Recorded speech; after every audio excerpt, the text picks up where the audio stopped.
നമ്മൾ കുലവാലായ്മ ഇതാണ് പറഞ്ഞു തുടങ്ങിയത്. അതായത് നമ്മുടെ രക്തബന്ധത്തിൽപ്പെട്ട ഒരാൾ മരിച്ചാൽ നാം ചെയ്യേണ്ട കർമ്മമാണ് പുല. ഈ പുല അനുഷ്ഠിക്കുമ്പോൾ നമുക്ക് ധാരാളം സംശയങ്ങൾ സ്വാഭാവികമായിട്ട് വരാറുണ്ട്. അത് നമ്മളൊരു പഠനം നടത്തണം. അത് ഷോഡശ സംസ്കാര പഠനമാണ്. ഗർഭാധാനം മുതൽ അന്ത്യേഷ്ടി വരെ ഒരു ഹിന്ദു അറിഞ്ഞിരിക്കേണ്ട 16 കാര്യം. ഇത് മനസ്സിലാക്കിയാൽ നമുക്ക് ഒരാശയം കുഴപ്പമുണ്ടാവില്ല. ഗർഭാധാനം, കല്യാണം കഴിച്ചു, ഒരു സ്ത്രീ എപ്പോൾ ഗർഭിണിയാകണം എന്ന് പറയുന്ന ഒരു കാലഘട്ടമുണ്ട്. അങ്ങനെ തൻ്റെ ഭാര്യ ഗർഭിണിയാണെന്നറിഞ്ഞാൽ ഭർത്താവ് എടുക്കേണ്ട പ്രതിജ്ഞയുണ്ട്. മനോഹരമായൊരു പ്രതിജ്ഞ, മനഃശാസ്ത്രപരമായ. ഈ ഭർത്താക്കന്മാർ ഈ വലത് ചെവി കൊണ്ടുപോയിട്ട് ഭാര്യയുടെ വയറ്റിൽ വെക്കണം. എന്നിട്ട് പ്രതിജ്ഞ ഇതാണ്, അതിന്റെ അർത്ഥം ഇതാണ്: നീയും ഞാനും ഗർഭം ധരിച്ചിരിക്കുന്നു, നീ അത് വഹിച്ചിരിക്കുന്നു. പ്രകൃതിയുടെ നിയമപ്രകാരം പുരുഷന് ഗർഭം വഹിക്കാൻ സാധ്യമല്ല. എന്നാൽ ഞാനും ഗർഭവാനാണെന്ന ഭാവേന ഞാൻ നിന്നെ പരിചരിച്ചോളാം. ഗർഭിണിയായ ഒരു സ്ത്രീ ഏറ്റവും ആഗ്രഹിക്കുന്ന സാമീപ്യം ഭർത്താവിൻ്റെതാണ്. ഏറ്റവും കൊതിക്കുന്ന നല്ല വാക്കുകൾ ഭർത്താവിൽ നിന്നുമാണ്. സ്വാഭാവികമാണ്. അപ്പോ ആ ഒരു ഭാവത്തിൽ ആ കുട്ടിയെ പ്രസവിച്ചു 100ാമത്തെ വയസ്സിൽ ഇയാളൊരു മുത്തച്ഛനായിട്ട് മരിച്ചാൽ ചെയ്യേണ്ട കർമ്മമാണ് 16ാമത്തെ സംസ്കാരം. നമ്മൾ 16 അടിയന്തരം എന്ന് പറയും, നമ്മുടെ ഭാഷയിൽ പറഞ്ഞാൽ അന്ത്യേഷ്ടി സംസ്കാരം എന്ന് പറയും. ഈ 16 കാര്യങ്ങളെ മനസ്സിലാക്കിയാൽ, ശാസ്ത്രീയമായിട്ട് മനസ്സിലാക്കിയാൽ തീർച്ചയായിട്ടും നമുക്കൊരു ആശയക്കുഴപ്പം ഉണ്ടാവില്ല. നമ്മളെ സംബന്ധിച്ച് ആയിരക്കണക്കിന് കൊല്ലം മുമ്പ് നമ്മുടെ ആചാര്യന്മാർ ഇതെല്ലാം പുസ്തക രൂപത്തിലാക്കി ഗംഭീരമാക്കിയിട്ട് റെഡിയാക്കി വെച്ചിട്ടുണ്ട്. പക്ഷേ കൊന്നാൽ ഹിന്ദുക്കൾ ഇത് മറച്ചു നോക്കില്ല. അങ്ങനെ പ്രത്യേകം നമുക്കുള്ളതുകൊണ്ട് ഇത് നമ്മൾ തന്നെ വിവക്ഷിക്കുകയും ചെയ്യും. ഹിന്ദുവിന് ഒരു ആചാരമുണ്ടോ, ഹിന്ദുവിന്റെ അങ്ങനെയല്ലേ, ഇത് ഇങ്ങനെയല്ലേ, നമ്മളിത് പഠിക്കാണ്ടെങ്ങനെയാണ് നമുക്കിത് പറയാം?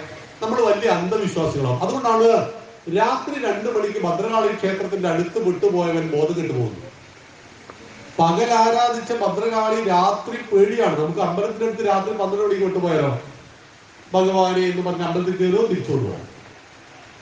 സ്വാഭാവികമാണ്, നമ്മുടെ ഉള്ളിൽ ഭയം ഉണ്ടാവും. പകൽ ആരാധിച്ച ദൈവം രാത്രി വില്ലനായി മാറുന്നത് ദൈവത്തെ കുറിച്ചുള്ള നമ്മുടെ കാഴ്ചപ്പാടിൽ ഒരുപാട് പ്രശ്നങ്ങളുണ്ട് എന്നതുകൊണ്ടാണ്.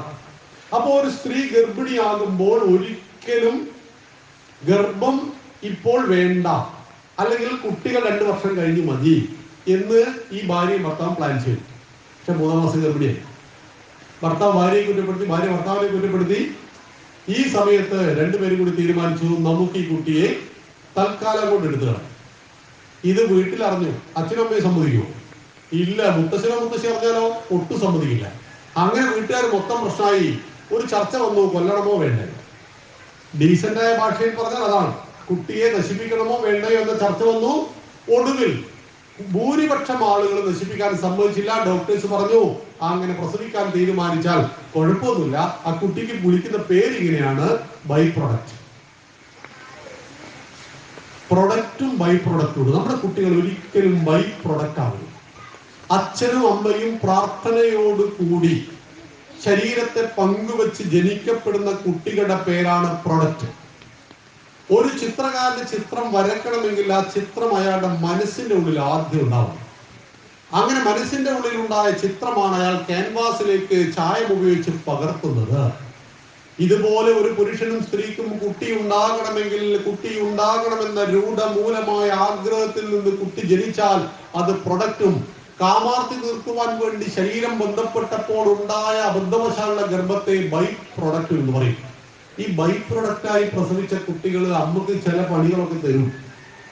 നമ്മളത് കുറ്റം പറഞ്ഞിട്ട് കാര്യം. അസ്വീകാരനെ കുട്ടി അമ്മ വേണ്ടാന്ന് പറഞ്ഞ കുട്ടിയാ, അച്ഛൻ വേണ്ടാന്ന് പറഞ്ഞ കുട്ടിയാ. ഇതാണ് ഷോഡശ സംസ്കാരത്തിൽ 1ാമത്തെ പഠനം, ഗർഭാധാനം. അവിടെ സമഗ്രമായിട്ട് പറയുന്നുണ്ട് 2-ാം മാസം എന്ത് ചെയ്യണം.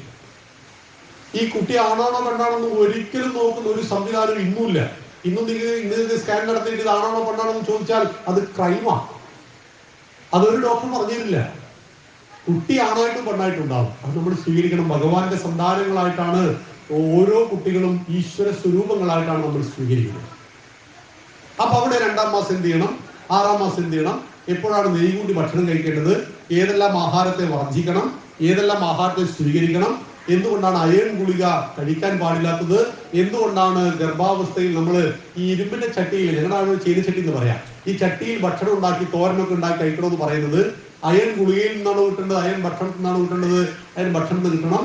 അയൺ നേരിട്ട് ഗുളിക രൂപത്തിൽ കൊടുത്തു കഴിഞ്ഞാൽ സിസേറിയൻ ഉറപ്പായിട്ടുണ്ടാവും. ഇങ്ങനെ ഒരുപാട് കാര്യങ്ങൾ പഠിപ്പിച്ചിട്ട് സുഖപ്രസവം എങ്ങനെ സാധ്യമാകാം എന്ന് ഹിന്ദുവിനെ പഠിപ്പിക്കുന്ന ഒന്നാമത്തെ കാര്യമാണ് ഗർഭാധാനം. ആലോചിച്ചു, ഇത് ആയിരക്കണക്കിന് കൊല്ലം മുമ്പ് പറഞ്ഞ എന്നെ പ്രസവിച്ചത് എന്റെ വീട്ടിന്റെ കട്ടിന്റെ മോളാണ്. നമ്മളെല്ലാം 30-40 വർഷം പിറകിലുള്ള ആളുകളെല്ലാം പ്രസവം നടന്നത് വീട്ടിലായിരിക്കും. അന്ന് നാട്ടിൽ എക്സ്പേർട്ട് ആയിട്ട് ഒരു നേഴ്സ് ഉണ്ട്. അവർ BSc നഴ്സിംഗ് ഒന്നും കഴിഞ്ഞിട്ടില്ല. പക്ഷെ അവരെ നമ്മൾ വിളിച്ചു പ്രാക്ടീസ് ചെയ്യും, വയറ്റാട്ടെ, ഇങ്ങനെ പല പേരിലും വിളിക്കും. ഇവര് വളരെ എക്സ്പേർട്ടാണ്. ഇപ്പൊ പ്രസവിക്കുമ്പോൾ ആദ്യം കാലാണ് വരുന്നതെങ്കിൽ കുട്ടി അമ്മയൊക്കെ മരിച്ചു പോകും. ആദ്യം തലവേദന. ഇങ്ങനെ ആദ്യം കാലാണ് വരുന്നതെങ്കിൽ ഈ പാറ്റിച്ചിയുടെ കയ്യിലൊരു തന്ത്രമുണ്ട്. തൊട്ടടുത്ത് ഇവര് തീ ഉണ്ടാവും, തീ തിളക്കുന്നുണ്ടാവും, കത്തുന്നുണ്ടാവും. അവിടെ ഒരു ഈർക്കിൾ ചൂടാക്കി വെച്ചിട്ടുണ്ടാവും. കാലിങ്ങോട്ട് വന്നാൽ ഉടനെ ഈർക്കിളെടുത്ത് ആ കുട്ടിയുടെ കാലിലേക്ക് ഒരടി കൊടുക്കും. അപ്പോഴേക്കും തീയോട് പ്രതികരിക്കാത്ത ഒരൊന്നും പ്രതിഭാസവും ഭൂമിയിലില്ല. കാല് വലിക്കും. അതിനുശേഷം വയറെ പിടിച്ച് കറക്കാനൊക്കെ അവർ എക്സ്പേർട്ട് ആയിരുന്നു. പിന്നെ അതിന് ചെറിയൊരു നീതി ഉണ്ടായിരുന്നു. ആ നീതി, പ്രസവിക്കുന്ന അമ്മയ്ക്ക് ഏതെങ്കിലും കാരണവശാൽ മുലപ്പാലില്ലായിരുന്നു. ചില സ്ത്രീകൾക്ക് അങ്ങനെ സംഭവിക്കും, അവർക്ക് മുലപ്പാലുണ്ടാവില്ല. അങ്ങനെ ഇല്ലെങ്കിൽ ആ ഗ്രാമത്തിലെ നിലവിൽ പ്രസവിച്ച് മുലയൂട്ടുന്ന 5 അമ്മമാർ ഈ കുട്ടിക്ക് മുല കൊടുത്തിരിക്കുന്നു. ആ മുല കുടിച്ച എല്ലാ സ്ത്രീകളെയും ഇവൻ അമ്മയായി കണ്ടു കരുതി അവരെ ഭാവിയിൽ സംരക്ഷിച്ചു കൊള്ളണം. എത്ര മനോഹരമായ ഒരു സിസ്റ്റം! അത് ഭരണഘടനയിൽ എഴുതിയിട്ട് സിസ്റ്റമൊന്നും ആയിരുന്നില്ല. അങ്ങനെ ഒരു സംവിധാനമുണ്ട്. ഇതാണ് ഗർഭാധാനം. ആദ്യമായി പ്രസവിച്ച് കുട്ടി പുറത്തേക്ക് വന്നാൽ നേഴ്സാണ് ഇപ്പൊ എടുക്കുക. നമ്മൾ മെഡിക്കൽ കോളേജിലോ അല്ലെങ്കിൽ ആശുപത്രിയിലോ പ്രസവിക്കുക, ഒരു രക്ഷയില്ല. ഞാൻ പ്രസവം എടുക്കുക എന്ന് പറഞ്ഞാൽ നേഴ്സും ഡോക്ടർ സമ്മതിക്കില്ല. ആദ്യമായിട്ട് നേഴ്സ് കുട്ടിയെ പുറത്തെടുത്താൽ ആദ്യമായി കുട്ടിയെ ഏറ്റുവാങ്ങേണ്ടതാരാ? പൊതുവെ നമ്മൾ കാണുന്ന അമ്മ അല്ലെങ്കിൽ ഭർത്താവിന്റെ അമ്മയൊക്കെയാണ് ഏറ്റുവാങ്ങുക. രണ്ടാളെ കയ്യിൽ കൊടുക്കുക. ഇനി ഉത്തരവാദി ആരെയും രണ്ടാളുണ്ടല്ലോ, അച്ഛനാണ്. ആരുടെ കൈ കൊടുക്കുക. എന്നിട്ട് ഈ കുഞ്ഞിന്റെ ചെവിയിൽ ആദ്യം എന്താ പറയേണ്ടത്? നമ്മുടെ സീരിയലിന്റെ കഥ, അവൾ കണ്ട് ചാടിയോ ഇല്ലയോ, ഇതൊക്കെയാണ് മൊത്തത്തിലുള്ള സംസാരം. നിങ്ങളുടെ കാര്യം കേട്ടോ, ഇവിടെ വരാത്ത ആളെ കുറിച്ചാണ് ഞാൻ പറഞ്ഞുകൊണ്ടിരിക്കുന്നത്. ഇതൊക്കെ ആയിരിക്കും അവിടെ നടക്കുന്നുണ്ടാവും സംസാരങ്ങൾ. പക്ഷെ ആദ്യമായിട്ട് നമ്മുടെ കുഞ്ഞിന്റെ ചെവിയിൽ പറയേണ്ട കാര്യം ത്വം വേദോസി. ഓങ്കാരം 3 പ്രാവശ്യം പറഞ്ഞിട്ട് ത്വം വേദോസി. ചെറിയ കാര്യങ്ങളേ ഉള്ളൂ. നീ അറിവാകുന്നു, വേദമാകുന്നു, നീ ജ്ഞാനമാകുന്നു. കാരണം ഇത് പട്ടിക്കുട്ടിയല്ല, പൂച്ചക്കുട്ടിയല്ല, ഇത് മനുഷ്യക്കുട്ടിയാ. മനുഷ്യൻ എന്ന വാക്കിന്റെ അർത്ഥം എന്താ? മനനം ചെയ്യുവാൻ കഴിയുന്നവൻ. നമ്മളെക്കാൾ എത്ര ശാരീരിക ശക്തി ഒരു ആനയുണ്ട്. ഇത്രയുള്ള തോട്ടി കൊണ്ട് ഇത്രയുള്ള ഒരു മനുഷ്യൻ ആനയും കൊണ്ട് പോകുന്ന കണ്ടിട്ടുണ്ടോ നിങ്ങൾ? കണ്ടിട്ടില്ലേ? നമ്മളെക്കാൾ എത്ര കാഴ്ചശക്തി ഒരു പൂച്ചക്കുണ്ട്. നമ്മളെക്കാൾ എത്ര കേൾവി ശക്തി ഒരു പട്ടിക്കുണ്ട്. നമ്മളെക്കാൾ എത്ര ഘ്രാണശക്തി ഒരു ഉറുമ്പിനുണ്ട്. നോക്കൊരു പഞ്ചസാര വീണിട്ടാൽ ഉറുമ്പിനോട് വിളിച്ചറിയണോ പഞ്ചസാര ഉണ്ടേന്ന് പറയണോ? പഞ്ചസാര എടുക്കാൻ ഒരു ടൈപ്പ് ഉറുമ്പാണ്, അരി എടുക്കാൻ വേറെ ടൈപ്പ് ഉറുമ്പാണ്, മാംസം കഴിക്കാൻ വേറെ ടൈപ്പ് ഉറുമ്പാണ്. എല്ലാത്തിന്റെയും മണം ആകർഷിച്ചുകൊണ്ട് അവിടെ വരുന്ന ഉറുമ്പ്. അപ്പൊ കാഴ്ചശക്തിയിലോ കേൾവി ശക്തിയിലോ ശാരീരിക ശക്തിയിലോ ഒന്നും മറ്റു മൃഗങ്ങളെക്കാൾ ജീവജാലങ്ങളെക്കാൾ എത്രയോ പിറകില നമ്മൾ. എന്നിട്ടും നമ്മളാണ് ഈ പ്രപഞ്ചത്തിന്റെ അധിപൻ എന്നൊക്കെ പറയുന്നത് എന്തുകൊണ്ടാ?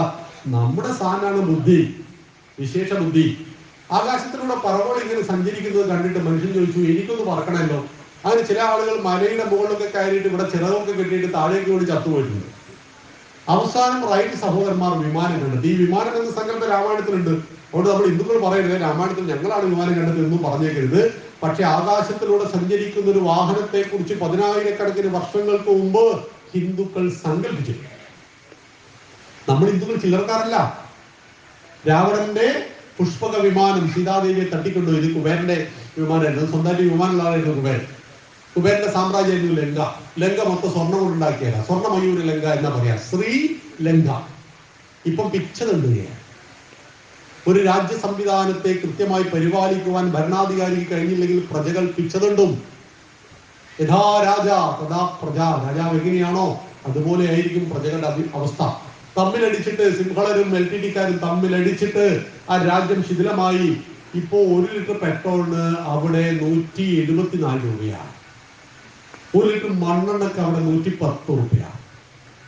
കരണ്ടില്ല, മണ്ണെണ്ണ വിളക്ക് കൊണ്ടാണ്. നോക്കൂ, ശ്രീലങ്ക കുബേരന്റെ സാമ്രാജ്യം ഇങ്ങനെയായിപ്പോയി. ഞാൻ പറഞ്ഞു വന്നത്, ഇത് മനുഷ്യക്കുട്ടിയാണ് എന്ന് അച്ഛൻ ആദ്യമായിട്ട് ആ കുഞ്ഞിന്റെ ചെവിയിൽ പറഞ്ഞാൽ സംസ്കാര സമ്പന്നരായ കുട്ടികൾ നമ്മളെല്ലാവരും ആഗ്രഹിക്കുന്നില്ലേ നമ്മുടെ കുട്ടി ഏറ്റവും നല്ലതായിരിക്കും. എന്നാൽ ഭൂലോക തല്ലിപ്പൊളികളായിട്ടുള്ള കുട്ടികൾ നാട്ടിലുണ്ടല്ലോ. ഇത് ആകാശത്ത് പൊട്ടി വിടുകയാണോ? അല്ല, ഏതോ അമ്മ പ്രസവിച്ചതാ.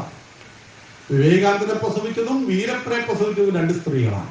ഒരാൾ വിവേകാനന്ദനായി, ഒരാൾ വീരപ്പനുമായി. അതൊരൊറ്റ സംഭവം പറയാം. നരേന്ദ്രൻ 3ാം ക്ലാസ് പഠിക്കുമ്പോൾ കരഞ്ഞുകൊണ്ട് വീട്ടിലേക്ക് വന്നു. 3ാം ക്ലാസ് പഠിക്കുമ്പോൾ എത്ര വയസ്സ്? 8 വയസ്സ് അല്ലേ? കരഞ്ഞുകൊണ്ട് വീട്ടിലേക്ക് വന്നു. അപ്പൊ ചോദിച്ചു, മോന്റെ കരയുന്നത്? ക്ലാസ്സിൽ വെച്ചിട്ട് മാഷ് ചോദിച്ചു, വലുതായിട്ട് ആരാവണം? ഡോക്ടർ ആവണം, എഞ്ചിനീയർ ആവണം, കളക്ടർ ആവണം എന്നൊക്കെ പലരും പറഞ്ഞു. എന്നോട് ചോദിച്ചപ്പോ മോനക്ക് പറഞ്ഞു, ഞാൻ കുതിരക്കാരനാണെന്ന് പറഞ്ഞു. കാരണം കൽക്കത്തയിലൂടെ അന്ന് കുതിരവണ്ടിയും വിളിച്ചിട്ട് കുതിരക്കാരനിങ്ങനെ സ്റ്റൈലായിട്ട് പോകുന്ന കണ്ടപ്പോൾ നരേന്ദ്രന്റെ ഉള്ളിൽ ഒരു ആഗ്രഹമാണ്, എനിക്ക് വലുതായിട്ടൊരു കുതിരക്കാരനാണ്. ഈ ബസ് ഓടിക്കുന്ന ഡ്രൈവറോടൊക്കെ കുട്ടികൾക്ക് വലിയ ആരാധനയില്ല. ഇത്ര പോകുന്ന ബസ്സൊക്കെ ഓടിക്കുന്ന ആള് എന്ന രീതിയിൽ. എന്നാൽ ഈ അമ്മ കുട്ടിയെ ശാസിച്ചില്ല, തല്ലിയില്ല. പതുക്കെ അവരുമ്മ കൊടുത്തിട്ട് നേരെ പൂജാമുറിയിൽ കൊണ്ടുപോയി ഭഗവാൻ ശ്രീകൃഷ്ണൻ അർജുനന്റെ തേര് തെളിക്കുന്ന ഫോട്ടോ കാണിച്ചു കൊടുത്തിട്ട് പറഞ്ഞു, മോൻ കുതിരക്കാരനാവണം, ഇതുപോലെയുള്ള കുതിരക്കാരൻ. ആ കുട്ടിയുടെ പേരാണ് വിശ്വവിജയിയായ വിവേകാനന്ദൻ. നരേന്ദ്രൻ ആണ് വിവേകാനന്ദനായത്. 39 വയസ്സ് വരെ ജീവിച്ചിട്ടുള്ളൂ. 30ാമത്തെ വയസ്സിലാണ് അമേരിക്കയിൽ ചിക്കാഗോയിൽ സംസാരിക്കുന്നത്. പിന്നീട് 9 വർഷമാണ് അദ്ദേഹം ജീവിച്ചത്. 9 കൊല്ലം കൊണ്ട് 90,000 കൊല്ലം ഒരു സാധാരണക്കാരൻ ജനിച്ച് ജീവിച്ചാൽ ചെയ്യാൻ പറ്റാത്തതിന്റെ 12 കാര്യങ്ങൾ ചെയ്തിട്ടാണ് സ്വാമിജി ഭൂമിയോട് വിട പറഞ്ഞത്. ഈ സ്വാമിജിയെ അല്ലെങ്കിൽ നരേന്ദ്രനെ വിവേകാനന്ദനാക്കിയ ആ ചിന്തകൾ തുടങ്ങിയത് അമ്മയിൽ നിന്നാണ്. ഇപ്പൊ രാവിലെ നമ്മുടെ കുട്ടിയെ 6 മണിക്ക് എണീക്കണം നമ്മൾ ആഗ്രഹിക്കുന്നു. ആദ്യത്തെ വിളിക്ക് ഇവർ എണീക്കുമോ? നിങ്ങളുടെ വീട്ടിലെ കുട്ടിയല്ലോ കേട്ടോ ഉദ്ദേശിച്ചത്. അപ്പൊ 6 മണിക്ക് നമ്മൾ വിളിച്ച് ഇവർ എണീറ്റില്ല. അമ്മ അടുക്കളയിൽ പോയി 6:15 വന്നു നോക്കുമ്പോൾ ഇവർ എണീറ്റില്ല. 6 ആയി കഴിഞ്ഞാൽ എങ്ങനെയാ വിളിക്കുക? മോന്റെ പേര് അനീഷ് എന്നാണ്. മോനെ അനീഷ് എണീക്കും എന്നൊക്കെ പറഞ്ഞു. ഇവർ എണീക്കുന്നില്ല. 6 ആയി അമ്മ ചൂടായാൽ ഞങ്ങളുടെ നാട്ടിൽ ഒരു മൃഗത്തിന്റെ പേര് കൂടി വിളിക്കും. ഇവിടെ ഏതാ മൃഗം? പോത്തല്ലേ? ആരുടെ അവിടെയും പോത്തന്നെ. മൊത്തം കേരളത്തിലും പോത്തന്നെയാണ്. അപ്പൊ നമ്മുടെ കുട്ടി 6 മണിക്ക് എണീക്കേണ്ട കുട്ടി 6 ആയി എങ്കിൽ പോത്തുപോലെ കിടന്നുറങ്ങാൻ എണീറ്റ് ഓടാന്ന് പറഞ്ഞാൽ പോത്തേന്ന് വിളിച്ചാൽ എണീക്കുകയും ചെയ്യും. അതാണ് അതിന്റെ ഒരു രസം. പക്ഷെ രാവിലെ കുട്ടി കേൾക്കുന്ന ആദ്യത്തെ അമ്മയുടെ മനോഹരമായ വാക്യത പോത്ത്. കുട്ടി തീർച്ചയായിട്ടും പോത്തായിരിക്കും. കാരണം രാവിലെ നമ്മൾ എന്താ വിളിക്കുന്നത്? പോത്ത്. 3 അവസ്ഥയിലൂടെയാണ് ദിവസവും നമ്മൾ കടന്നു പോകുന്നത്. ജാഗ്രത, സ്വപ്നം, സുഷുപ്തി, സ്വപ്നം, ജാഗ്രത. ഇതിന്റെ സംഭവം മനസ്സിലായോ? ഈ ജാഗ്രത എന്ന് വെച്ചാൽ മനസ്സും ശരീരവും ഉണർന്നിരിക്കുന്ന അവസ്ഥയാണ്. ഇപ്പൊ എനിക്ക് ചില ആളുകളെ മുന്നോക്കിയാൽ എനിക്കറിയാം മനസ്സിവിടെ ഇല്ല എന്ന് പറയും. കാരണം ഞങ്ങൾ സൈക്കോളജി പഠിക്കുന്നതുകൊണ്ട് ഞങ്ങൾ കൃത്യമായിട്ട് മനസ്സിലാവും മനസ്സ് മറ്റു പല സ്ഥലത്തുമാണ്. അത് വളരെ കുറച്ചാളുകളേ ഉള്ളൂ കേട്ടോ, ബാക്കിയെല്ലാം കൂടെ തന്നെ ഉണ്ട്. പക്ഷെ നമ്മളിപ്പോ ചിന്തിക്കുകയാണ്, ഞാൻ 25 പവൻ വെച്ചിരിക്കുന്ന അലമാര പൂട്ടിയിരുന്നു. മനസ്സിലുണ്ടാവും. മനസ്സ ലോക്കിന്റെ മുകളിൽ കാണും. എന്നോട് ഒരു പിടിച്ചിട്ട് കാര്യം, ഞാൻ സമയമാകുമ്പോ നിർത്തുള്ളൂ. മനസ്സിലായില്ലേ? അപ്പൊ നമ്മൾ നമ്മുടെ മനസ്സിങ്ങനെ സങ്കല്പ വികല്പം ഇതിങ്ങനെ ഓടിക്കൊണ്ടിരിക്കും. അതുകൊണ്ടാണ് കുട്ടികൾക്ക് വിജയുടെ സിനിമ കണ്ടാൽ എല്ലാം മനസ്സിലുണ്ടാവും. കെമിസ്ട്രി പഠിച്ചാൽ ഒരു സംഗതി മനസ്സിലുണ്ടാവില്ല. എന്തുകൊണ്ടാ? വിജയുടെ സിനിമ കാണുമ്പോൾ ഇഷ്ടപ്പെട്ട നായകന്റെ സിനിമയ്ക്ക് 2.25 മണിക്കൂർ. നമ്മളും അങ്ങനെ തന്നെയല്ലേ? പ്രേമലു കണ്ടല്ലോ. പ്രേമലു ഏതൊരു മറന്നു പോയിട്ടുണ്ടോ? ഇല്ലല്ലോ.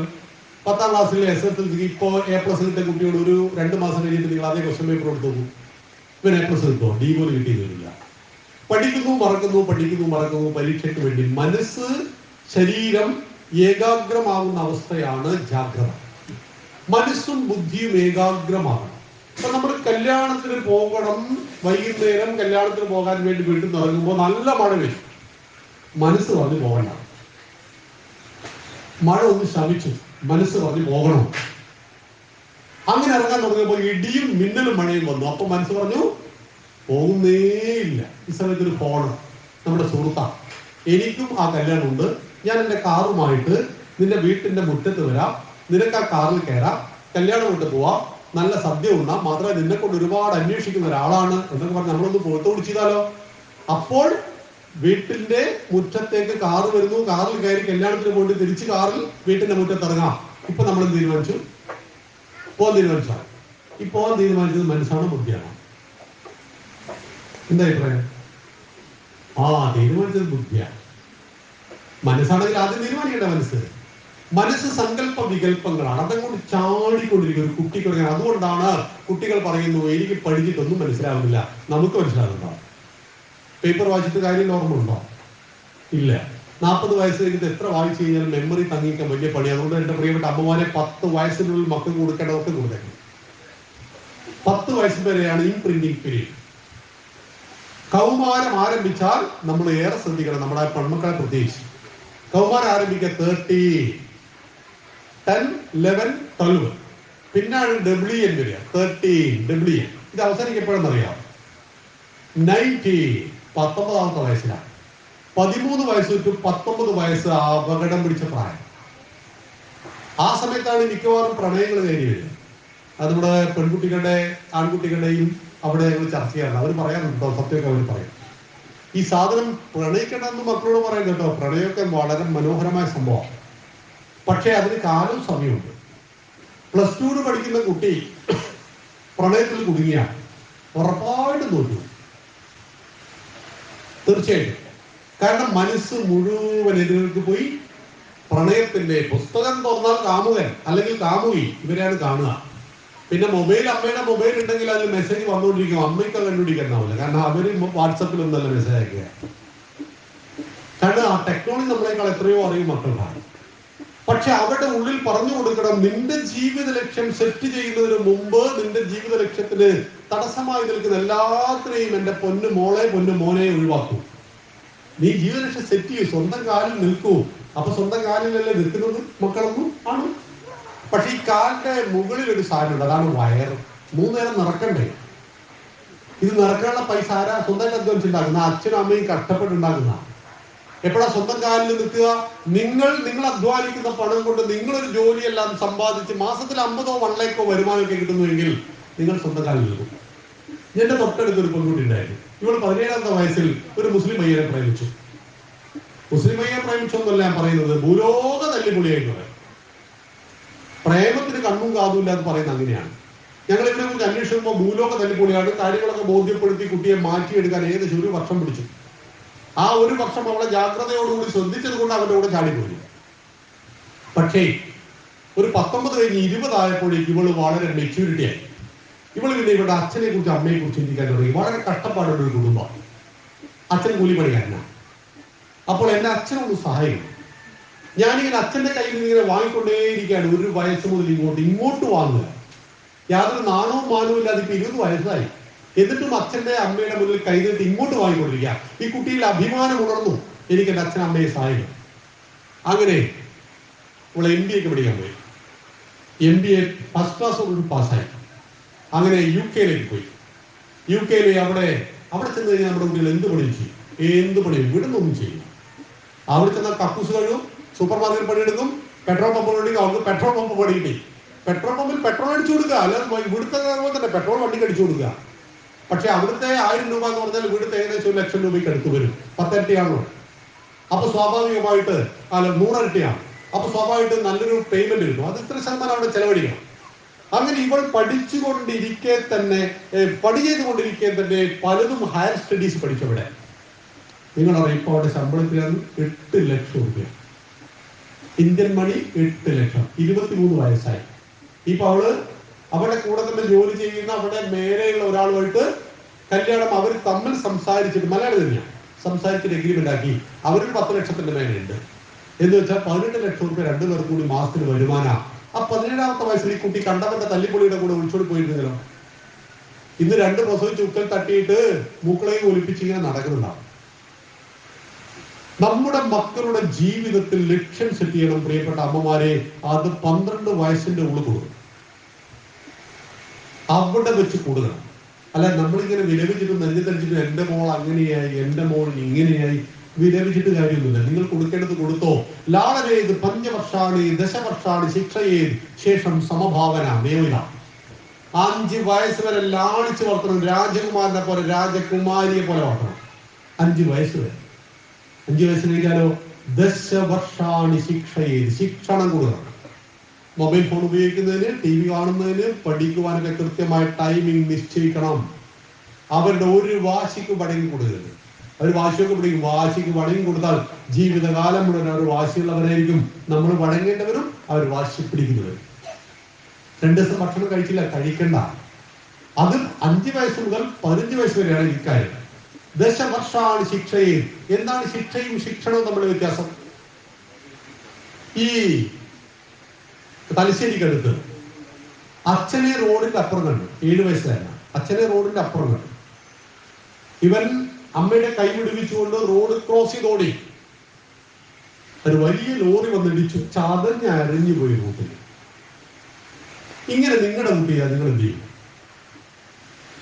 അതായത് 7 വയസ്സുള്ള നിങ്ങളുടെ കുട്ടി അച്ഛനെ അപ്പുറത്ത് കണ്ടപ്പോൾ റോഡ് ക്രോസ് ചെയ്ത് ഓടി. വണ്ടിയൊന്നും വരാത്തതുകൊണ്ട് കുട്ടിക്കൊന്നും പറ്റിയില്ല. അച്ഛൻ്റെ അരികിൽ സേഫായിട്ട് എത്തി. നമ്മൾ എന്ത് ചെയ്യണം? ഒരു നല്ല വേദനയുള്ള അടി മുട്ടിന് താഴെ കൊടുക്കണം. അത് ശിക്ഷണമാണ്. കുട്ടിയെ ബോധിപ്പിക്കണം. മോൻ ചതഞ്ഞരഞ്ഞ് മരിച്ചു പോകാതിരിക്കാൻ, എന്റെ പ്രിയപ്പെട്ട മോൻ അല്ലെങ്കിൽ മോള് അച്ഛനും അമ്മയ്ക്ക് ഒരുപാട് പ്രിയപ്പെട്ടത്, മോൻ ചത്തുപോകാതിരിക്കാൻ അല്ലെങ്കിൽ മരിച്ചു പോകാതിരിക്കാനാണ് ഈ അടി. കുട്ടിയെ ബോധ്യപ്പെടുത്തിയാൽ കുട്ടിയുടെ സ്നേഹം നിങ്ങളോട് ഇരട്ടി. അല്ലാതെ അടിച്ചിട്ട് തൊഴിലുറപ്പിന് പോയി കളയരുത്. കുട്ടിക്ക് മനസ്സിലാവില്ല എന്തിനും അമ്മാന്റെ തല്ലിയിരുന്നു. ഇത് ഭർത്താവും ഭാര്യ തമ്മിൽ കലഹിച്ചാലേ മിക്കവാറും പിള്ളേർ അടിയിട്ടു. ഒന്നുകിൽ അമ്മയുടെ അടി അമ്മമാരുടെ കൂടുതൽ തല്ലുക, അല്ലെങ്കിൽ അച്ഛൻ്റെ അടി. അപ്പൊ കുട്ടിയെ ഇതെന്തിനാ ഈ പെരക്കടി കിട്ടിയത്? ആ കുട്ടികൾ വളരെ വികലമായിട്ടാണ് വളരെ. നിങ്ങൾ 8ന്റെ പണി തെളിച്ചു, പിന്നീട് പരിതപിച്ചിട്ട് കാര്യമില്ല. അതുകൊണ്ടാണ് ദശവർഷാണി ശിക്ഷണം നൽകി വളർത്തണം. അതിന് ചില നിയമങ്ങളുണ്ട്. കുട്ടികളോട് ചെയ്യേണ്ട 18 കാര്യങ്ങളും ചെയ്യാൻ പാടില്ലാത്ത 12 കാര്യങ്ങളും പിന്നെ പറയാം. കുറെ പിള്ളേർ ഇവിടെ ഉണ്ട്, അവർക്ക് വളായിപ്പോ. ആ കാര്യങ്ങളെ കൃത്യമായിട്ട് നമ്മൾ മനസ്സിലാക്കണം. ഇതെല്ലാം നമ്മുടെ ഷോഡശ സംസ്കാരത്തിൽ ആയിരക്കണക്കിന് കൊല്ലം മുമ്പ് എഴുതി വെച്ചു. കുഞ്ഞിനെ സ്വീകരിച്ചു, അവന്റെ ചെവിയിൽ വേദോസി നീ ജ്ഞാനമാകുന്നു എന്ന് പറഞ്ഞു. അതിനുശേഷം കുട്ടി വളരാൻ തുടങ്ങിയാൽ നാമകരണമുണ്ട്, പേരിടണം. പേര് 11 ദിവസത്തിനുള്ളിൽ ഇടാം, 11 മാസത്തിനിടെ ഇടാം. അതിനൊന്നും യാതൊരു നിഷ്കർഷങ്ങളും പറഞ്ഞിട്ടില്ല. പക്ഷെ പേര് മെഡിക്കൽ കോളേജിൽ നിന്നാണ് പ്രസവിക്കുന്നതെങ്കിൽ നിങ്ങൾ പേരുമായിട്ടാണ് ചെല്ലുന്നതെങ്കിൽ സൗകര്യം. പൊതുവിലാണല്ലെങ്കിൽ പെണ്ണായിരിക്കുമല്ലോ കുട്ടികൾ. അപ്പൊ ഒരു പേര് കണ്ടെത്തിയിട്ട് അപ്പൊ തന്നെ കൊടുത്തു കഴിഞ്ഞാലുള്ള കാര്യം എന്താ പറയാ, അപ്പൊ തന്നെ സർട്ടിഫിക്കറ്റ് പേര് എഴുതിയിട്ട് രണ്ടാമത് പോകണ്ട. ഇനി നാമകരണം ചടങ്ങായിട്ടാണ് നടത്തുന്നതെങ്കിൽ പേര് അർത്ഥവത്തായിരിക്കും. പേരിട്ട പേരിന് വിളിക്കണം. മനസ്സിലായില്ലേ? ഞങ്ങളുടെ ഒരു സൂര്യനാരായണൻ എന്ന് പറയുന്ന കുട്ടിയുണ്ട്. ആ കുട്ടിയെ വീട്ടിൽ നിന്ന് വിളിക്കുക കുട്ടൂസാണ്. മനസ്സിലായില്ലേ? അപ്പൊ ഇവരെത്തും ഭഗവാന്റെ പേരാ, സൂര്യനും നാരായണനും. മനസ്സിലായി? 2 പ്രാവശ്യം കുട്ടിയുടെ പേര് വിളിച്ചാൽ തന്നെ ഭഗവാൻ കേൾക്കും എന്ന് പറയും. പക്ഷെ വിളിക്കുക കുട്ടൂസാണ്. അപ്പൊ ആ കുട്ടിക്ക് എന്റെ പേര് സൂര്യനാരായണനാണെന്ന് കുട്ടിക്ക് പോലും ബോധ്യമില്ല. കാരണം 5-6 വയസ്സ് കഴിഞ്ഞപ്പോ നാട്ടുകാർ വിളിക്കാൻ തുടങ്ങിയത് കുട്ടൂസൻ. നമ്മുടെ ബാലരമയിൽ പണ്ടിരുന്ന ഡാഗിനി കുട്ടൂസൻ കേട്ടില്ലേ? അക്കൂട്ടത്തിൽപ്പെട്ട ആളാണ്. എന്താ അർത്ഥം ഇതിന്റെ സാധനത്തിന്റെ അറിയില്ല. സൂര്യനാരായണന്റെ അർത്ഥം നമുക്ക് എല്ലാവർക്കും അറിയാം. അപ്പൊ കുട്ടിക്ക് പേര് വ്യക്തിത്വത്തിന്റെ ഭാഗമാണ്. നമ്മുടെയൊക്കെ ഒരു സമയത്താണ് ഈ രാജേഷ് ഇല്ലേ, ഒന്നാമത്തെ അനീഷ്, രണ്ടാമത്തത് ബിനീഷ്, മൂന്നാമത്തെ കുട്ടി പ്രസവം നിർത്തി, അതുകൊണ്ട് ഫിനിഷ് എന്ന പേര്. മനസ്സിലായില്ലേ? അനീഷ്, ബിനീഷ്, ഫിനിഷ്. ഈ കുറേ അർത്ഥമൊന്നുമില്ലാത്ത പേര്. നമ്മുടെ അർത്ഥമല്ല, നിഷാദൻ എന്നും വിട്ടെടുക്കുക, കാട്ടാളൻ എന്നാണ് അർത്ഥം. അപ്പൊ ഓരോ കുട്ടിക്ക് അവന്റെ ജീവിതകാലം മുഴുവൻ കൂടെ നിർത്തേണ്ടതാണ്. മരിച്ചാലും പേര് നിൽക്കൂലേ? ഇന്നേ വീട്ടിൽ ഇന്നയാൾ മരിച്ചു, മനുഷ്യൻ മരിച്ചു എന്നൊക്കെയാണോ പറയാ? ഇന്നേ വീട്ടിലെ രാഘവേട്ടൻ മരിച്ചു, ഇന്നേ വീട്ടിലെ നാരായണി ചേച്ചി മരിച്ചു എന്ന് പറയുമ്പോൾ മരണത്തിന് ശേഷവും പേര് നിലനിൽക്കുന്നുണ്ട്. പേര് അർത്ഥവത്തായിരിക്കണം. നാമകരണം എന്ന് പറയുന്ന ചടങ്ങാണ്. പിന്നെ പ്രസവിച്ചു കഴിഞ്ഞാൽ ആദ്യത്തെ 28 ദിവസം ഒരൊറ്റ ആളും കാണാൻ പോലും കേട്ടോ കുട്ടിയെ. 28 ദിവസം കഴിഞ്ഞാൽ അതാണ് വാലായ്മ. 28 ദിവസം. ഈ വാലായ്മ ഈ കുടുംബമായിട്ട് ബന്ധപ്പെട്ടതല്ല. വാലായ്മ ശുദ്ധിയുമായി ബന്ധപ്പെട്ടതാണ്. ഇപ്പൊ എന്റെ വീട്ടിൽ ഞാനുമായി യാതൊരു ബന്ധവുമില്ലാത്ത ആള് നേരെ വാടക താമസിക്കുന്നുണ്ടെങ്കിൽ എന്റെ വീട്ടിലൊരു പ്രസവം നടന്നാൽ ഇയാൾക്ക് വാലായ്മ ഉണ്ടാവുമോ? ഇയാൾക്ക് വാലായ്മ ഉണ്ടാവും. അതെങ്ങനെയാ? പ്രസവിക്കുമ്പോൾ കുട്ടിക്കും അമ്മയ്ക്കും പ്രതിരോധ ശേഷി കുറവാണ്. നിങ്ങൾ ക്ഷേത്രത്തിലോ സമൂഹത്തിലോ തിയേറ്ററിലോ കല്യാണത്തിലോ വീട്ടിൽ കൂടലോ പോകുമ്പോൾ അവിടെ പല രോഗങ്ങളുമായിട്ട് ആളുകൾ വരും. നിങ്ങൾ ആ രോഗവുമായിട്ട് തിരിച്ചു വീട്ടിലേക്ക് വന്നാൽ കുട്ടികൾക്ക് ഏറ്റവും വേഗം കുട്ടികൾക്ക് അസുഖം വരും. ഇപ്പൊ ജൂൺ മാസത്തിലും ജൂലൈ മാസത്തിലൊക്കെ പ്രസവിക്കുന്ന കുട്ടികൾക്ക് മഞ്ഞ വരുന്നില്ല. എന്തുകൊണ്ടാ? വെയിൽ കൊള്ളാത്തോണ്ടല്ലേ. അപ്പൊ നമ്മൾ ആശുപത്രി കൊണ്ടുപോകുന്ന ലൈറ്റിനുള്ളിൽ ഇടില്ലേ കുട്ടിയെ? അപ്പോ വെയിലില്ലാത്ത കാലഘട്ടത്തിൽ പ്രസവിക്കുന്ന കുട്ടിക്ക് മഴക്കാലമാണെങ്കിൽ രോഗം പകരുവാനുള്ള സാധ്യത വളരെ എളുപ്പമാണ്. അതുകൊണ്ടാണ് മെഡിക്കൽ കോളേജിൽ പ്രസവിച്ചിട്ട് നമ്മൾ ബസ് കയറി കാണാൻ പോകുന്നു. അവിടെ പലരും പിടിച്ച ജലദോഷമൊക്കെ ആയിട്ട് ആളുകൾ ഈ കമ്പി പിടിച്ചിട്ടുണ്ട്. ആ കമ്പി തന്നെ നമ്മളും പിടിക്കുന്നു. ഏത് കുട്ടിയുടെ കയ്യിലൊക്കെ 500 നോട്ട് കൊടുത്തിട്ട് മടക്കിക്കളയും. ഇങ്ങനെ എന്തൊക്കെ കലാപരിപാടികളാണ് കേൾക്കുന്നത്. 28 ദിവസം ബന്ധുക്കൾക്കോ മിത്രങ്ങൾക്കോ നാട്ടുകാർക്കോ പ്രസവിച്ച വീട്ടിലേക്ക് നമ്മുടെ ആചാര്യന്മാർ പ്രവേശനം അനുവദിച്ചിട്ടില്ല. അത് അമ്മയുടെയും കുഞ്ഞിന്റെയും ആരോഗ്യത്തിന് വേണ്ടിയിട്ടായിരുന്നു. എന്തായാലും 10 മാസം മാറ്റി കിടന്നത് നിങ്ങൾ കണ്ടിട്ടില്ലല്ലോ. ഇല്ല, പിന്നെ 28 ദിവസം കൂടി വെയിറ്റ് ചെയ്തൂടെ? വെറും 28 ദിവസം, ഒരു മാസത്തിന്റെ 2 ദിവസം കുറവാണ്. അതിനും നമുക്ക് ക്ഷമയില്ല. ഓരോന്ന് വിചാരിക്കും എന്റെ വീട്ടിൽ പ്രസവിക്കുമ്പോൾ ഇത്ര പേര് ഇത്ര പഴമായിട്ടാണ് വന്നത്, അപ്പൊ അവിടെ 10 കിലോ എത്ര പഴമായിട്ട് അങ്ങോട്ട് പോയി. ഒക്കെ നല്ലത് തന്നെയാണ്. പക്ഷെ 28 ദിവസം വാലായ്മ. എന്റെ വീട്ടിലൊരു പ്രസവം നടന്നു, എന്റെ വീട്ടിലൊരു കുട്ടി അമേരിക്കയിൽ, അവർക്ക് വാലായ്മ ഉണ്ടാവില്ല. കാരണം വാലായ്മ അവർക്ക് ഇങ്ങനെ അശുദ്ധി ഉണ്ടാവുക. എന്റെ വീട്ടിൽ പ്രസവം നടന്നു എങ്കിൽ വാലായ്മ അമേരിക്കയിൽ താമസിക്കുന്ന എന്റെ വീട്ടിലെ കുട്ടിക്ക് ഉണ്ടാവില്ല. ഞാനുമായിട്ട് യാതൊരു ബന്ധവും ഇല്ലാത്ത ഒരാൾ വാടകയ്ക്ക് എന്റെ വീട്ടിൽ താമസിക്കുന്നുണ്ടെങ്കിൽ അയാൾക്ക് വാലായ്മ ഉണ്ടാവും. വാലായ്മ അശുദ്ധിയുമായി ബന്ധപ്പെട്ടതാണെങ്കിൽ പുല 16 ദിവസം. അത് നമ്മുടെ രക്തബന്ധവുമായി ബന്ധപ്പെട്ട. എന്റെ വീട്ടിൽ ഒരു മരണം നടന്നു, ഒരു കുട്ടി അമേരിക്കയിലാണ്, അമേരിക്കയിൽ അവർക്ക് പുലയുണ്ട്, അവൻ അവിടുന്ന് ബലികർമ്മത്തെ ചെയ്യണം. കാരണം എനിക്ക് ഈ ശരീരം നൽകിയത് അച്ഛനും അമ്മയും ചേർന്നാണ്. അണ്ടവും ബീജവും അമ്മയുടെ ഗർഭപാത്രത്തിൽ സംഗമിച്ച് 10 മാസം വയറ്റിൽ ധരിച്ച് നൊന്ത് പ്രസവിച്ചു. സുഖപ്രസവം എന്ന പേരേ ഉള്ളൂ. 20 എല്ലുകൾ ഒന്നിച്ചടിയുമ്പോൾ ലോകത്തിലെ കൊടിയ വേദനയിൽ നിന്ന് ഓരോ കുഞ്ഞും പിറക്കപ്പെടുന്നു എന്ന് മനസ്സിലാക്കിയിട്ട് പുറത്തേക്ക് വന്നു എങ്കിൽ ആ അച്ഛനോടും അമ്മയോടും എന്റെ കടമ, ഞാൻ മരിക്കുന്നവരെ പിന്തുടരണം. അതുകൊണ്ടാണ് 7 തലമുറ പുറകിലേക്ക് സങ്കല്പിക്കുന്നത്. ബലികർമ്മത്തിൽ അങ്ങനെയല്ലേ? 7 തലമുറ പുറകിലേക്ക് സങ്കല്പിച്ച് നമ്മൾ അതിന്റെ ചടങ്ങുകളൊക്കെ ചെയ്ത് ഒരു ഉരുള ചോറ് അല്ലെങ്കിൽ 3 ഉരുള അങ്ങനെ കണക്കൊക്കെ ഉണ്ട് അവിടെ വെച്ച് കഴിഞ്ഞാൽ ഇതാര് തിന്നണം? ഇതാരാ തിന്നേണ്ടത്? ഈ ചോറ് കാക്കയല്ലേ? കാക്ക പൂച്ച തിന്നാലോ? കല്ലെടുത്ത് എറിയും നമ്മള്. അങ്ങനെ ഒരു നിയമവും പറഞ്ഞിട്ടില്ല. കാക്കയ്ക്കോ ഭൂതഗണങ്ങൾക്ക് ആർക്കും കഴിക്കാം, കാക്ക അത് തിരക്കൈ. കാരണം എല്ലാ സ്ഥലത്തും ഉണ്ടല്ലോ ഈ ചോറ്. അപ്പൊ അവിടെയാണ് ഭൂതഗണങ്ങൾക്ക് കൊടുത്തേക്കുക. പട്ടിയോ പൂച്ചയോ കാക്കയോ ഒക്കെ തിന്നാ. നമ്മൾ ചില സങ്കല്പങ്ങൾ, കാവതി കാക്ക, ഈ കഴുത്തിലൊരു ആഷ് കളറിന്റെ കാക്കയാണ് കാവതി കാക്ക, മൊത്തം കറുത്ത കാക്കയാണ് ബലിക്കാക്ക. നമ്മുടെ സങ്കല്പത്തിൽ ബലിക്കാക്ക തന്നെ വന്നു എന്നാണ്. മനസ്സിലായല്ലോ? അപ്പൊ അവിടെ പുല എന്ന് പറയുന്നത് 16 ദിവസം, വാലായ്മ 28 ദിവസവും. കുട്ടിയുടെ പ്രതിരോധ ശേഷി, കുട്ടിക്ക് കൃത്യമായി കണ്ണുകൾ കാണുന്നത്, ഭൂമിയുമായിട്ട് 10 മാസം അമ്മയുടെ വയറ്റിൽ കിടന്ന കുട്ടി പുറത്തേക്ക് വരുമ്പോൾ കരയുന്നുണ്ടാണ്. ഈ കരച്ചിലൂടെ അവന്റെ ഇന്ദ്രിയങ്ങളും അവന്റെ ഹൃദയവുമെല്ലാം കൃത്യമായ രീതിയിൽ പ്രവർത്തനം. കരഞ്ഞില്ലെങ്കിൽ കരയിക്കും അല്ലേ? പിന്നീട് കരഞ്ഞാൽ നമ്മൾ പറയും ഇവരെന്താ ഇങ്ങനെ കരയുന്നത്. അപ്പൊ പ്രസവിച്ചുടനെ കരഞ്ഞില്ലെങ്കിലോ? അപ്പൊ അവിടെയാണ് ഒക്കത്തിനൊരു സിസ്റ്റം ഈ പ്രകൃതിയിലുണ്ട്. നമ്മൾ കൊളായി കളയുന്നു. നമ്മൾ ഹിന്ദുക്കൾ ഇതൊന്നും പഠിക്കാത്തതുകൊണ്ട്, മനസ്സിലാക്കാത്തതുകൊണ്ട് നമ്മൾ അന്ധവിശ്വാസികളായി വിശ്വാസികളാണ്. അങ്ങനെ നമ്മൾ എന്താ പറഞ്ഞു വന്ന്, കുട്ടിക്ക് നാമകരണം 3 മാസം ആയാൽ നിഷ്ക്രമണം. ഈ നിഷ്ക്രമണം എന്താണെന്ന് അറിയുന്നത്? ആദ്യമായിട്ട് പുറലോകം കാണിക്കുക. അതുവരെ കുട്ടി പുറലോകം കാണരുത്. പുറലോകം കാണും എന്ന് വെച്ച് കഴിഞ്ഞാൽ ജനലിലൂടെ വെയിൽ കൊള്ളിക്കണം കുട്ടിയെ. അത് രാവിലത്തെ വെയിലാണ്, അപ്പച്ചക്ക് വെയിലല്ല കേട്ടോ, രാവിലത്തെ വെയിൽ കൊള്ളിക്കണം. ഇങ്ങനെ കുറെ നിയമങ്ങൾ പറയുന്നത് നമുക്ക് വിസ്തരിച്ച് പിന്നീട് പറയാം. നിഷ്ക്രമണം എന്ന് പറഞ്ഞാൽ ആദ്യമായിട്ട് 90 ദിവസം പൂർത്തിയാകുന്ന കുട്ടിയെ പുറലോകം കാണിക്കുന്നതാണ്. ഈ പുറലോകം കാണുമ്പോൾ ആദ്യമായിട്ട് കാണേണ്ടത് സൂര്യനെയാണ്. സൂര്യനെ നട്ടുച്ചക്ക് നോക്കാൻ പറ്റുമോ? ഈ വൈകുന്നേരം സൂര്യനും ചന്ദ്രനും ഒന്നിച്ചു വരും എല്ലാ മാസവും. നിങ്ങൾ നോക്കിയാൽ കാണാൻ പറ്റും അല്ലേ? പക്ഷെ സമയം എല്ലാവരും വെയിലാണ്, താഴോട്ടാണ് അല്ലേ? മാന്തി മാന്തി മാന്തി മുകളിൽ സൂര്യൻ ഉദിക്കുന്ന വേര് വരെ അറിഞ്ഞിട്ടുണ്ടാവില്ല. അപ്പൊ സന്ധ്യാസമയത്ത് സൂര്യനും ചന്ദ്രനും ഒന്നിച്ചു വരുമ്പോൾ നിഷ്ക്രമണം. കുട്ടിയെ ആദ്യം കാണിക്കണം. കിളികളെ കാണിക്കണം, പുഴകളെ കാണിക്കണം, മരങ്ങളെ കാണിക്കണം. പണ്ട് മുത്തശ്ശിമാർ ഈ ഭക്ഷണം കൊടുക്കുന്ന രീതിയിലായിരുന്നു. അതെങ്ങനെയായിരുന്നു? ഒരു കയ്യിൽ പാത്രം, ആ കയ്യിൽ തന്നെ ആയിരിക്കും കുട്ടി, ഇവിടെ ഉണ്ടാകും കുട്ടി. എന്നിട്ട് കാക്കയ്ക്ക് ഒരു ഉരുള, മോന്റെ കാക്കയ്ക്ക് ഒരു ഉരുള, മോന് ഒരു ഉരുള, മോന്റെ പൂച്ചയ്ക്ക് ഒരു ഉരുള, മോന് ഒരു ഉരുള. ഇങ്ങനെയായിരുന്നല്ലോ. വീണ്ടും കരണ്ട് പോയി.